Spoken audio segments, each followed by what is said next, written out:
Aleluia. Você já pode ir preparando a sua Bíblia e deixar ela aberta em Apocalipse capítulo 2. Ui.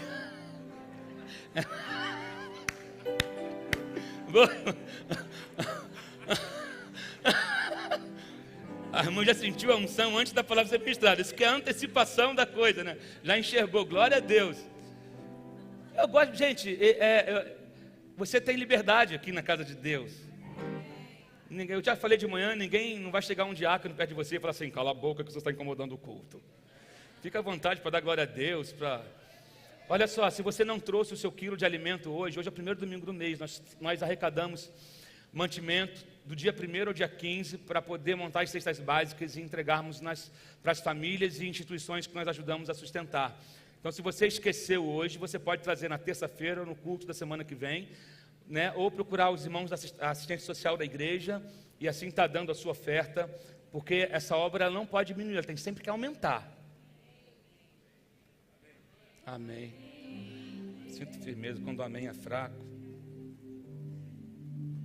Glória a Deus.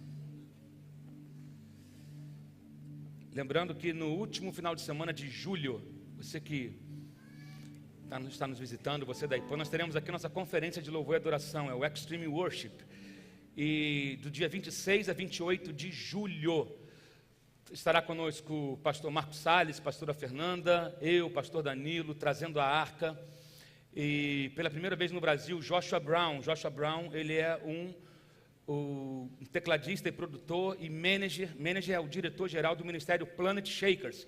É um ministério que tem abençoado o mundo todo. Eles estavam ontem na Colômbia fazendo um evento gigantesco. Na semana passada eles estavam na Guatemala. E no sábado, durante o dia, nós teremos oficinas de guitarra, baixo, canto, teclado, um monte de coisa, bateria. Então o pastor Léo vai estar dando oficina, Ded Coutinho de baixo, Duda Andrade de guitarra. E vai ter muita coisa acontecendo, e isso é para a igreja toda, principalmente os cultos à noite, né? Na quinta, sexta e sábado à noite. No sábado, durante o dia, as oficinas, lógico que é para grupos de interesse. Então, entrada franca, não será cobrado inscrição. Você então esteja já se programe para isso, avise os seus amigos que trabalham com louvor e adoração, com o Ministério de Artes, para estar com a gente, mas lembrando que é para a igreja toda. Amém? Então, todos ofertaram? Então, você vai se colocar de pé agora, que logo em seguida nós vamos ler a palavra. Então, eu vou pedir para o pastor Danilo fazer essa oração, consagrando ao Senhor as nossas ofertas, os nossos dízimos. E peço, pastor, que o Senhor ore pela minha vida também, pela palavra, em nome de Jesus. Glória a Deus. Feche seus olhos. Pai, nós te agradecemos pelo privilégio que é ofertar na sua casa, Senhor. Sobre a vida de cada um dos meus irmãos aqui presentes, eu profetizo toda sorte e bênção também na área financeira, Pai. Que cada uma dessa semente aqui plantada possa florescer, possa frutificar, Senhor, e que a gente venha ser cada vez mais generoso em prol do Teu reino, é o que te pedimos. Também entrego o Teu profeta nesse momento, Senhor, amém, que ele possa trazer a Sua palavra, a palavra que já está no seu coração, que ela venha nos alimentar, Senhor, nos fortificar, nos corrigir, se assim for necessário, para que possamos caminhar mais um pedaço, em nome de Jesus, amém. Amém, obrigado, pastor Danilo. Apocalipse capítulo 2, a partir do verso 12. De pé, como estamos, nós vamos ler a palavra do Senhor. Apocalipse capítulo 2, a partir do verso 12. Se achou, diga amém. Amém. Ao anjo da igreja em Pérgamo escreva: estas são as palavras daquele que tem a espada afiada de 2 gumes. Sei onde você vive, onde está o trono de Satanás. Contudo, você permanece fiel ao meu nome e não renunciou à sua fé em mim, nem mesmo quando Antipas, minha fiel testemunha, foi morto nessa cidade onde Satanás habita. No entanto, tenho contra você algumas coisas. Você tem aí pessoas que se apegam aos ensinos de Balaão, que ensinou Balaque a armar ciladas contra os israelitas, induzindo-os a comer alimentos sacrificados a ídolos e a praticar imoralidade sexual. De igual modo, você tem também os que se apegam aos ensinos dos nicolaítas. Portanto, arrependa-se, senão virei em breve até você e lutarei contra eles com a espada da minha boca. Aquele que tem ouvidos, ouça o que o Espírito diz às igrejas. Ao vencedor darei do maná escondido, também lhe darei uma pedra branca com um novo nome nela inscrito, conhecido apenas por aquele que o recebe. Amém? Você pode sentar no seu lugar. Você sabe que o livro de Apocalipse, ele foi escrito por João, pelo apóstolo João, enquanto ele se encontrava preso na ilha de Patmos. Patmos era uma alcatraz daquela época, era uma prisão onde eles mandavam os piores prisioneiros, ou gente criminosa, tudo quando eram presos eles enviavam para Patmos. A escória da sociedade eles mandavam para Patmos. Patmos, eu já disse algumas vezes, não era uma ilha. Quando você olha, ilha de Patmos, normalmente quando se fala de ilha, parece algo, um lugar bonito, um lugar legal para se ir conhecer. Não. Não era esse caso aqui. Patmos era uma prisão. Então, e assim encontrava João quando ele teve uma visão do Apocalipse. Eu quero que você entenda que as suas maiores experiências com Deus podem ser em lugares totalmente desfavoráveis. As tuas maiores experiências com Deus podem acontecer em lugares completamente desfavoráveis. Talvez a tua maior experiência com Deus nunca vai ser num culto. A tua maior experiência com Deus talvez nunca vai ser numa conferência. Talvez não vai ser numa reunião de intercessão, de oração, numa reunião profética. Talvez vai ser na pior crise da tua vida. De repente você vai ouvir alguém dizendo: fulano, sobe aqui. Foi isso que João ouviu. No capítulo 4 você vai ver ele ouvindo essa chamada, mas no capítulo 1 você já vê que ele tem uma visão. Deus permite que ele veja o que Deus estava preparando para o seu povo. E assim, junto com esse pacote de coisas que João enxerga, ele recebe essas 7 cartas para as 7 igrejas da Ásia, com um endereço específico, de acordo com a característica daquele lugar, daquela cidade, do contexto cultural, histórico que elas viviam. E Deus viu o que estava acontecendo e ele mandou um recado para essas igrejas. E hoje eu quero falar um pouco sobre a igreja de Pérgamo. Havia uma igreja em Pérgamo, e Pérgamo significa lugar alto, ou torre, ou castelo, ou cidade fortificada. Pérgamo era uma cidadela de Troia, era uma cidade da província romana da Ásia, na parte ocidental, que hoje pertence a Pérgamo hoje é a Turquia asiática. Era uma cidade majestosa, construída no alto de um monte, a 350 metros de altura. Uma das características de Pérgamo também é que Pérgamo tinha a segunda maior biblioteca daquela época. Tinham mais de 200 mil livros, ficando apenas atrás da biblioteca que havia em Alexandria, no Egito. Então era a segunda maior biblioteca daquela época, era de Pérgamo, mais de 200 mil livros. E foi em Pérgamo que eles adotaram a técnica de escrever em couro, e assim surgindo o nome pergaminho. Viu? Discovery Channel. Fiz o dever de casa bonitinho, né? Você pode. Então, por isso, o nome pergaminho vem de Pérgamo, porque lá eles desenvolveram a técnica. Você sabe que pegava-se o couro do animal e se escrevia ali, não tinha a folha A4, se escrevia em couro, depois que a coisa foi evoluindo. Então, por isso, o nome pergaminho, que vinha de Pérgamo. E apesar da sua riqueza literária, apesar da sua... era uma cidade ignorante espiritualmente falando. Eles tinham muita informação, mas não havia transformação. Como eu sempre digo, informação não traz transformação. O que traz transformação é conversão. Tem pessoas que elas estudam, tem teólogos ateus. Sabia disso? Léo sabe disso, pastor Danilo. Pessoas que frequentaram seminários sabem disso. Tem teólogos que eles ensinam sobre a Bíblia, mas eles não creem em nada daquilo que eles ensinam. Porque o cara se enriqueceu tanto de literatura, tanto de conhecimento, que aquilo foi apagando a fé dele. Estudar é bom, mas você precisa tomar cuidado, porque a Bíblia mesmo vai dizer que a letra mata. Agora, o que transforma a vida de uma pessoa não é o conhecimento, é a conversão. E isso só pode acontecer através do Espírito Santo. Através de uma experiência com o Espírito Santo. Porque a informação, ela não vai transformar em nada na sua vida. Ela pode te deixar com conhecimento, mas sem transformação você não chega a lugar nenhum. Você tem conhecimento, mas nada muda na tua vida, porque o conhecimento, ele não é capaz de fazer nada. Ah, mas conhecereis a verdade vos libertará. Mas é conhecer a verdade, e a verdade liberta. E a verdade é Jesus, e não há outro. Amém?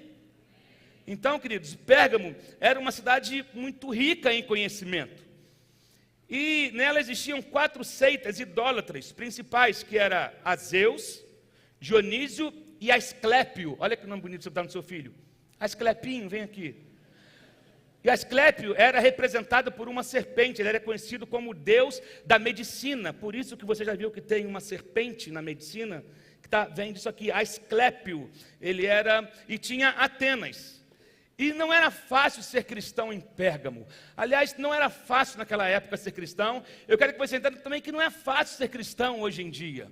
Nós estamos num lugar privilegiado, mas existem lugares ainda que é muito pior ser cristão, lugares onde existe perseguição feroz e declarada contra os cristãos. Nós ainda não vivemos num período de perseguição. Nós vivemos uma perseguição velada, mas existem lugares onde existe perseguição mesmo, onde você não pode carregar a Bíblia na mão, onde você não pode frequentar uma igreja, senão você é preso, você é torturado. Você sabia que existem lugares assim?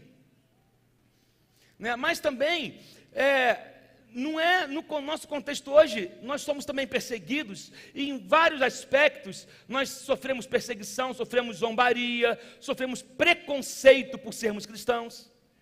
Você quer ver um exemplo? E é bom que eu fale isso aqui na rede, e na internet não tem limite, todo mundo ouve.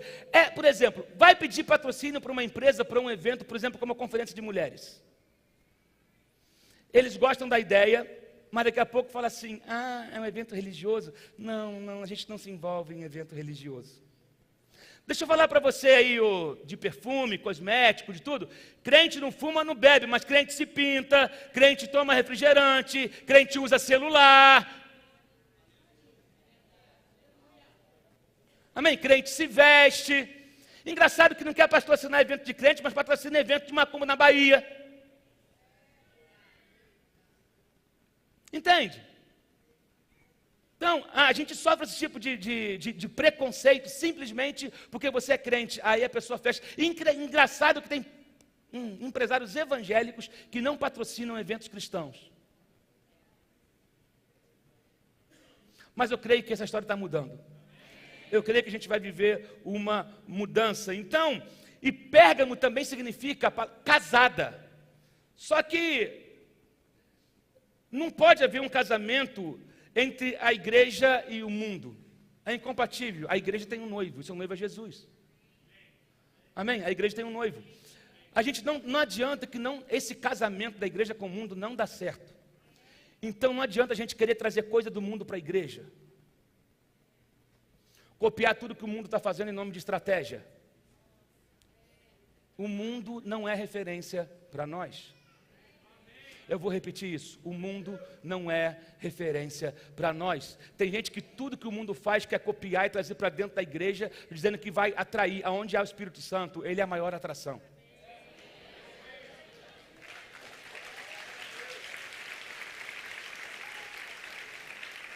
Quando você vive só em função de estratégia, você se cansa e você não chega a lugar nenhum. Aí essa carta tem um remetente. Escreve quem? Escreve aquele que tem a espada de 2 gumes. E a espada representa autoridade e poder. A espada representa julgar e castigar. A espada representa ferir e curar. Ele é aquele que faz a ferida e cura. Mas quando Deus faz a ferida, não é que Ele está fazendo uma maldade com você. É porque existe algo deformado dentro de você e que Ele abre para arrancar aquele mal e cicatriza. Então esse é Deus, quando diz que Ele faz a ferida, não é que Deus está te ferindo de maldade. Se você tem um tumor, querido, você precisa ir num médico, num cirurgião, e ele vai abrir com um bisturi para tirar aquilo que tem te feito mal, e depois ele vai cicatrizar. Existem coisas que talvez estão guardadas dentro de você, que hoje o cirurgião do céu vai descer e vai abrir em você para arrancar essa mágoa, arrancar esse cansaço, arrancar esse desejo de morte, arrancar esse ódio. Ele está fazendo a ferida, ele tira o que está podre e depois ele cicatriza. Esse é o remetente da carta. Quem está escrevendo a carta é aquele que faz a ferida e que cura. É aquele que tem a espada de 2 gumes. E na avaliação romana, a espada era o símbolo da ordem mais elevada de autoridade. Então Deus sempre pegava algo que tinha um símbolo, que tinha um significado para aquele povo específico. E uma das razões porque muitas pessoas evitam a palavra de Deus, porque a Bíblia fala que a palavra, ela é penetrante. A palavra incomoda. Por isso que muitas pessoas são resistentes ao Evangelho na sua totalidade. Ele quer um gume, ele quer ou uma parte da espada, ele não quer ela toda. Ele quer uma parte da palavra, ele quer a parte que fala da cura, que fala da prosperidade, que fala do poder, que fala dos milagres, mas ele não quer a parte que fala que você tem que ter uma vida íntegra, que você não pode viver em imoralidade, que você não pode viver uma vida dupla. Essa parte as pessoas querem dele, não querem. Algumas pessoas encaram o Evangelho como um supermercado. Eu vou no mercado e eu pego o que eu quero.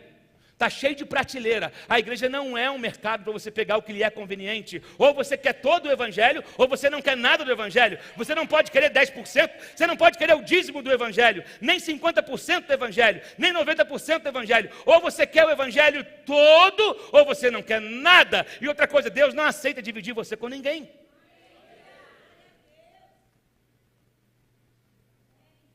Amém? Muitas pessoas não querem porque elas... Quando a palavra chega, a palavra nos confronta, e esse confronto causa um incômodo, mas eu quero que você entenda que ela também é remédio. A palavra é a cura. Oh meu Deus, a palavra te cura, a palavra te renova, a palavra te traz esperança, a palavra desata o poder, ela é a arma do crente, a palavra é a nossa arma, a palavra é a nossa lâmpada para os meus pés, é a tua palavra, a palavra nos impede de cair, a palavra nos ilumina, a palavra ela tem todos os nutrientes que nós precisamos para alimentar a nossa alma, a nossa mente, para andarmos uma vida cristã saudável, é a palavra. Você pode ler o livro que você quiser, você pode ler as apostilas que você tem em casa, mas se você não ler a palavra, você vai continuar com fome, porque o que te alimenta é a palavra. Vivemos numa época de uma geração analfabeta de Bíblia. Vivemos uma época de uma geração que é boa de repertório e zero de Bíblia. Mas Deus está mudando essa história. Deus está levantando uma geração que não quer nem mais usar a Bíblia em telefone, ela quer usar a Bíblia de papel e andar debaixo do braço. Está voltando esse tempo. De gente que vai ali, de pegar a Bíblia, sabe? E andar com a Bíblia, o biblão assim. 66 na agulha. Ó, 66 tiros na agulha.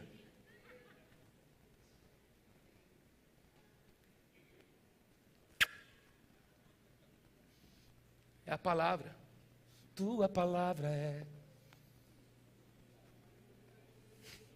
A tua palavra escondi. Tantas canções que falam da palavra, né? A questão é a seguinte: ou a Bíblia te afasta do pecado, ou o pecado te afasta da Bíblia.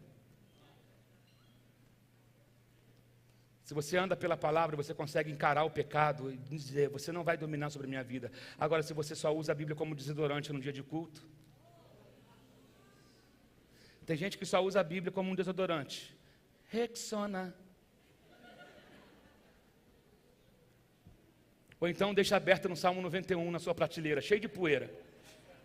Está lá no Salmo 91, não sabe, nunca leu o Salmo 91, mas está lá como um amuleto. Querida, a Bíblia é mais do que isso, a Bíblia não é um amuleto, a Bíblia é a verdade, a Bíblia é a palavra, a Bíblia não é um livro de fotografia antigo da sua família, que está toda amarelada, a Bíblia é real para hoje.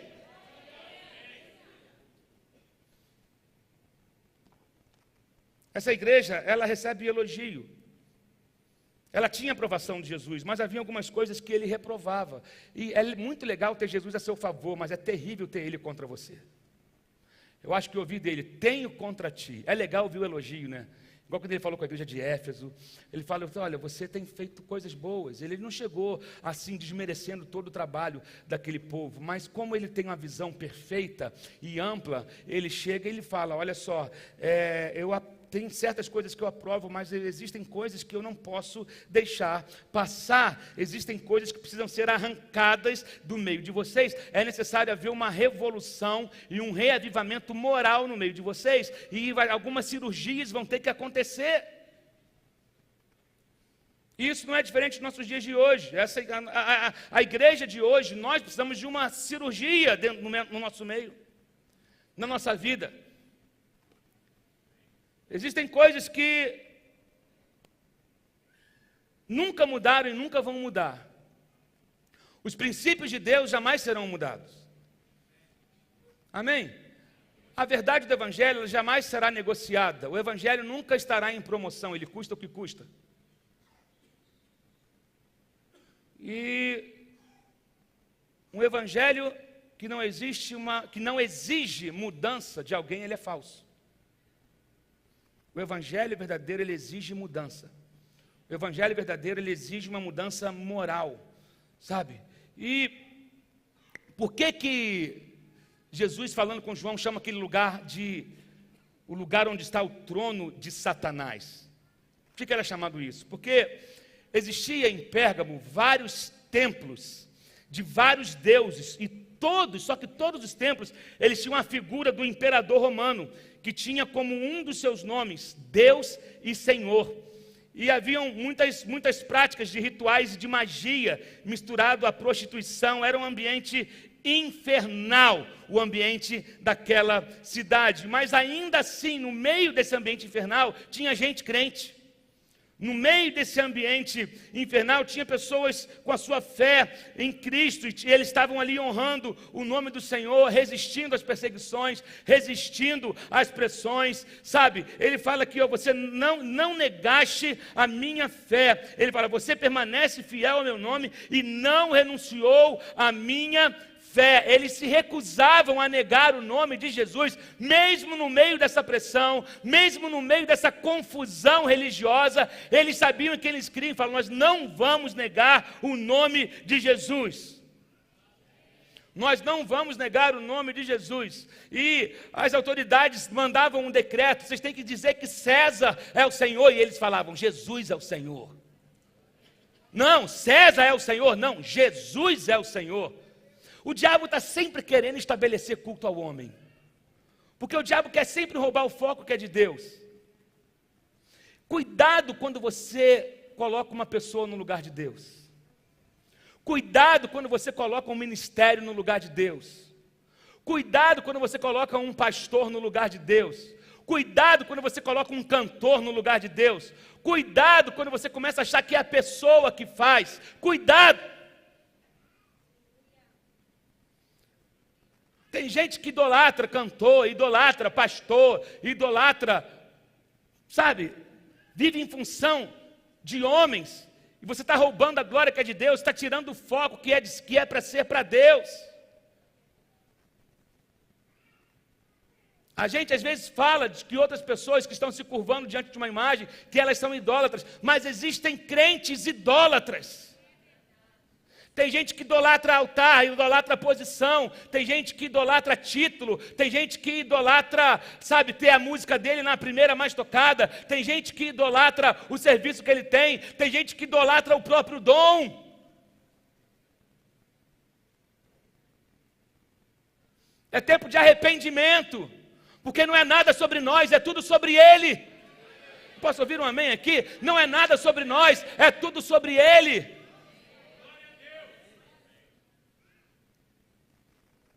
Meu Deus, cuidado com o culto ao homem, sabe? E aí ele traz a acusação, eu tenho contra você, e você tem aí algumas pessoas que se apegam aos ensinos de Balaão. Balaão, ele era um profeta, mas ele se corrompeu no meio do chamado. Balaão era um profeta que foi contratado pelo rei de Moabe, por Balaque, para profetizar, para amaldiçoar Israel, mas Deus frustrou todas as tentativas deles. Porém, Balaão começou a se infiltrar no meio da igreja e a corromper a igreja. E ele levava homens para se prostituírem com as mulheres de Moabe, que praticavam prostituição junto com sacrifícios a deuses. E aí ele começou a contaminar a mente das pessoas daquela igreja com uma mentalidade pagã, e aí começava a influenciar as pessoas para o mal. Cuidado com os discípulos de Balaão. Eles têm um poder de influência muito grande. Você deve tomar cuidado com as pessoas que se aproximam de você. Querido, deixa eu falar uma coisa, não se iluda. A igreja é cheia de gente imperfeita.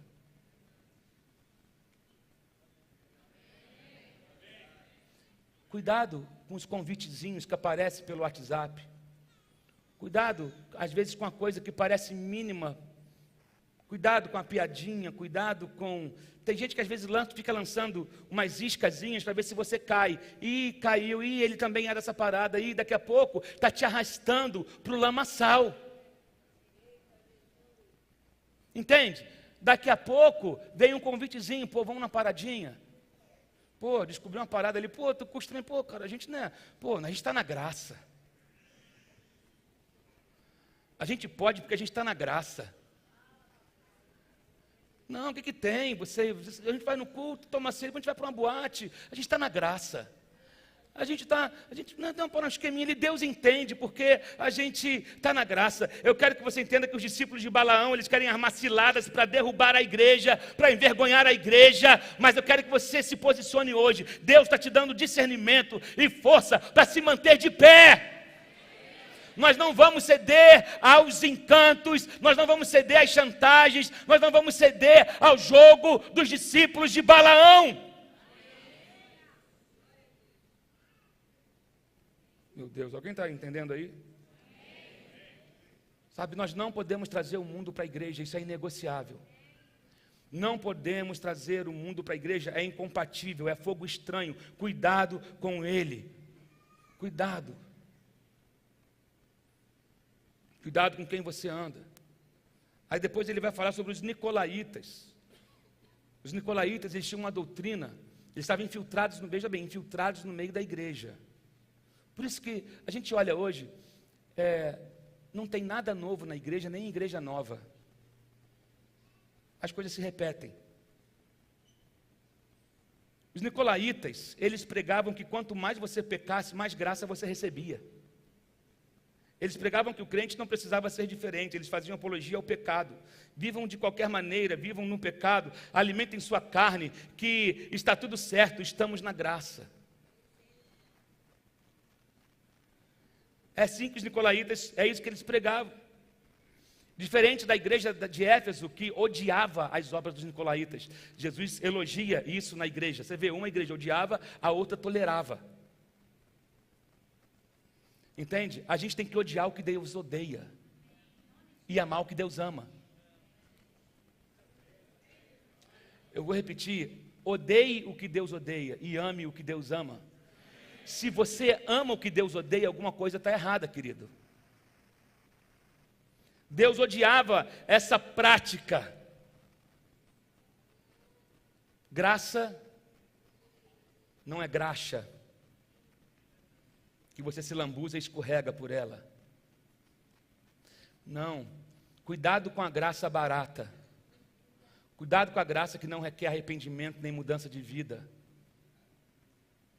Paulo mesmo vai dizer, porque eu estou na graça eu vou pecar? Muito pelo contrário, é aí que eu vou ser mais santo. É aí que eu vou buscar mais a Deus. Porque eu não merecia, Ele pagou o preço por mim, é aí que eu vou me dedicar mais, é aí que eu quero ser mais como Ele. Então, cuidado, cuidado.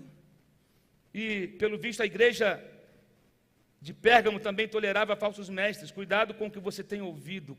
Cuidado com o que você tem ouvido por aí. Sabe? Provavelmente era uma igreja que não tinha profundidade na palavra. Por isso que eu volto a falar da questão de um evangelho raso, onde as pessoas não leem a Bíblia. Você tem que tomar cuidado com isso. Você precisa voltar os seus olhos para a Bíblia. Ler a palavra. Ler a Bíblia toda.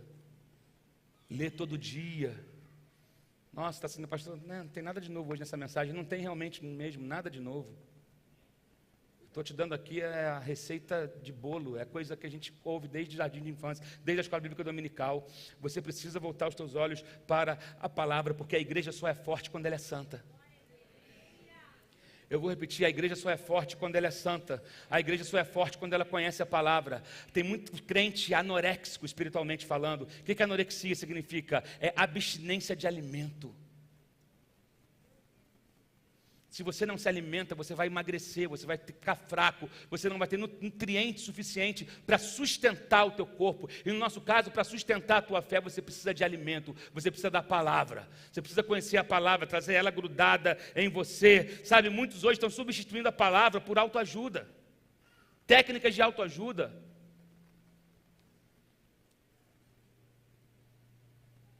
Não substitua a palavra por autoajuda. Não substitua a palavra por técnicas de coaching. É legal, tem muita ferramenta excelente, mas nada substitui a palavra. Não é de autoajuda que a gente precisa, é de ajuda do alto, é de Deus na nossa vida. Já falei isso uma vez, estou repetindo o que eu já falei.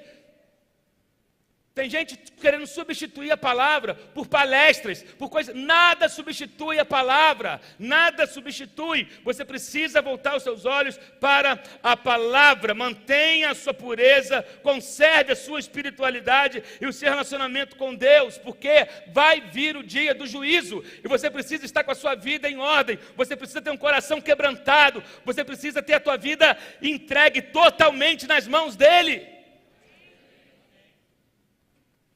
Passar em xeque, fazer uma autoavaliação. Como é que eu tenho vivido? Será que Deus tem algo contra mim? Senhor, o Senhor tem algo contra mim? Eu sei, sabe, eu tenho contra ti, é terrível ouvir isso dele, eu tenho contra ti algo. Meu Deus, o arrependimento, quando junta a fé, ele vai gerar conversão.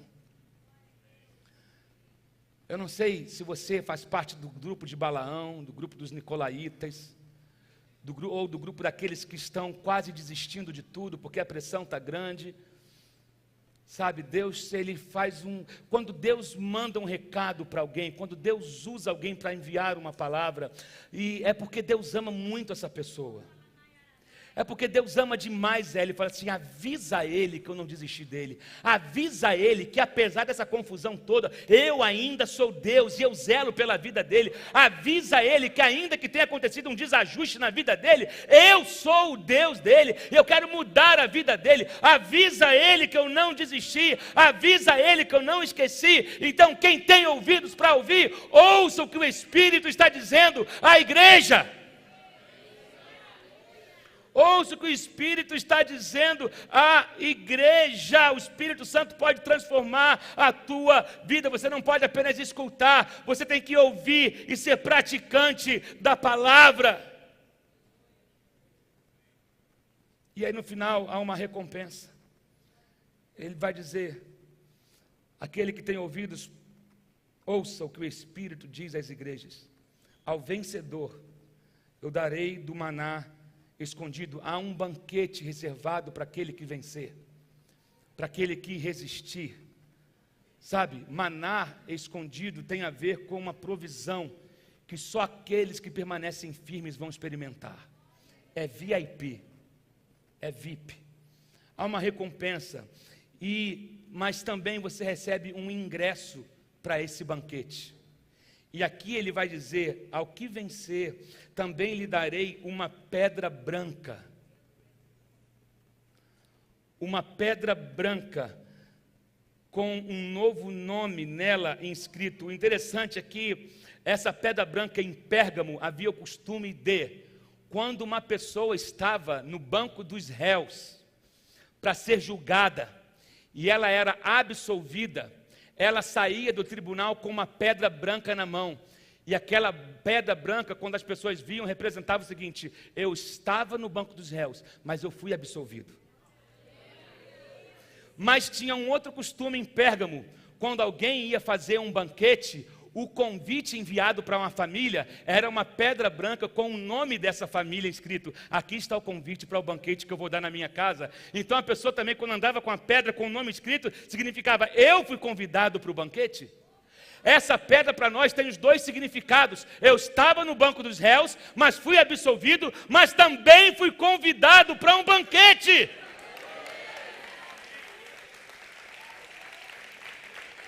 Não é uma coisa ou outra, são as duas coisas. Eu era para ser condenado, mas Ele me perdoou. Eu era para estar acorrentado, mas Ele me tirou das correntes. Ele libertou a minha vida, a minha mente, as minhas emoções. Ele me deu uma nova vida. Mas também Ele está preparando um banquete. E Ele me enviou um convite, uma pedra branca com o meu nome, dizendo, você está convidado.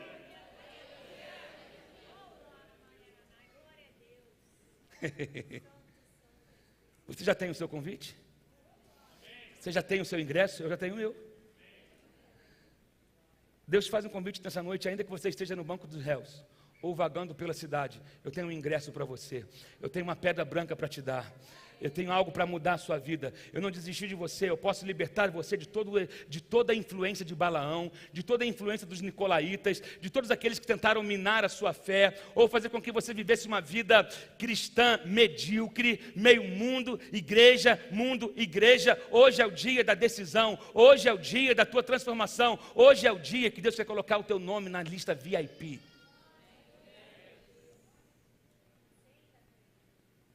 Aceita, crente. Gente, ter um nome na lista VIP é mó barato, não é não? Hein? Uma vez eu fui num show com o Isaac, e aí um amigo meu que tocava nessa banda falou: vou colocar o seu nome na lista VIP, é só chegar lá na salinha do lado e dar o seu nome. Meu irmão, tá aquele filão de gente, como a gente chega na fila lá, Emerson Isaac. Ah, pois não, senhor, está aqui. Bota a pulseirinha. Sabe, Deus quer fazer isso com você. Você é VIP para Deus. As pessoas vão falar: mas ele? Está aqui o meu nome. Mas você não estava no banco do réu? Também estava. E eu fui absolvido e ainda fui convidado para um banquete. Fui convidado, lembra da música? Para uma festa. Você é convidado de honra. Ei, você é um convidado de honra. Deus olha para você como um convidado de honra. Deus não olha para você como um perdido, como alguém que não deu certo. Ele olha para você e fala: uau, você ainda tem muita coisa para fazer. Você ainda é um sonho meu. Você ainda é alguém que eu sonho, que eu desejo. Eu tenho um convite para você nessa noite. Eu te coloquei numa lista VIP e você não pode recusar. Vamos ficar em pé no seu lugar? Pastor Danilo, por favor. Você não pode recusar. Há um convite para você hoje. Deus colocou o teu nome numa lista. Você foi anistiado no tribunal e convidado para um banquete.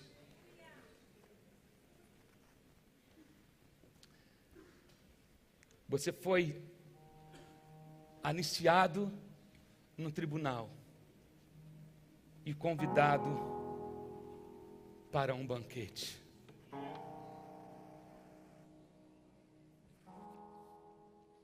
Feche os teus olhos nessa hora.